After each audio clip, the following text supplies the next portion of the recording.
Right now, major software stocks are currently seeing a massive correction, with some down 60% from their highs. Companies once valued at 12 times revenue are now trading at 4. We're witnessing the first phase of what investors call the SaaS graveyard. The driver behind this shift is the death of code scarcity. When a Vibe coding tool can replicate the core utility of a generic $50 a month application in seconds, the barrier to competition hits the floor. If a product can be cloned instantly, the traditional per-seat license model loses its primary defense. To understand where we're going, we have to look at the last decade. From 2015 to 2024, we lived in the API economy. Value was created by human developers who manually wired different software tools together, acting as the connective tissue between applications. We are now transitioning into the agent economy. In this new era, software doesn't wait for a human to bridge the gap. Agents are designed to discover, hire, and manage other agents autonomously to execute complex workflows. This creates a compressed timeline for business validation that Greg Isenberg calls the one-hour company stack. By using agent engineering platforms like Claude Code, a founder can grab a validated idea at 9 a.m., have a functional product built by 9:45, and reach their first potential customer before lunch. Software is shifting from a passive tool that requires an operator to an active entity that handles the execution itself. This transition changes how businesses spend money. The traditional SaaS model focused on capturing a small slice of a client's fixed IT budget, selling licenses to tools that humans still had to use. This diagram shows the shift to vertical AI. Instead of selling a tool to the IT department, you are deploying a digital worker. These agents target the company's labor profit and loss statement, which is 10 times larger than the typical software budget. Because the agent is doing the work, the pricing model moves from access to outcomes. You don't pay for a seat, you pay for a resolved ticket or a completed tax return. Companies only pay for the result delivered by the machine. Legacy software giants are now in a race to pivot to this outcome-based pricing.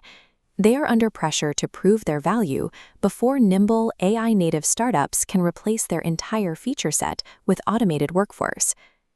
Because vertical AI taps into labor budgets rather than IT spending, the potential market for these tools is exponentially larger than the SaaS market that preceded it. Succeeding in this market requires founder-agent fit. This is a shift in skill where a founder acts less like a manager of people and more like a film director, extracting high-level performances from a fleet of machines. This is the structure of a ghost team. The human founder provides the vision at the top, while specialized AI agents fill every other node on the org chart, handling sales, content creation, and support in the background. While you still have to pay for API tokens and compute power, the operational cost of an agent fleet is a small fraction of a human payroll. This changes the fundamental math of what makes a business sustainable. We've moved into micro-monopoly math. A solo founder no longer needs a massive audience to survive. With agents handling the execution, 100 true fans paying $50 a month can create a business with margins as high as 95%. Because agents drastically reduce the time spent on routine tasks, a single founder can clone their successful workflows and manage multiple ambient businesses at the same time. The friction that once forced a founder to focus on a single project is being automated.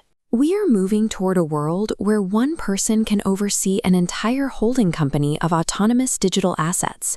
As agents turn generic code and data entry into a commodity, we are seeing a scarcity flip. Market value is migrating away from the act of execution and concentrating instead on the quality of human judgment.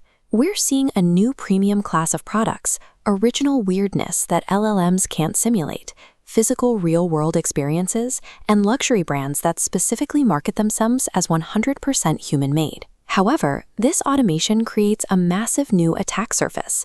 We are giving these autonomous agents permission to access bank accounts, calendars, and sensitive corporate data to do their jobs. In the past, cyber attacks relied on phishing, trying to trick a human into clicking a bad link, but the defense was human judgment.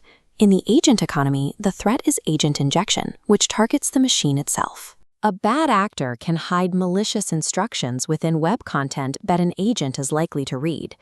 This poisoned data slips into the agent's context window, tricking the machine into autonomously sharing secure files or transferring funds without any human oversight.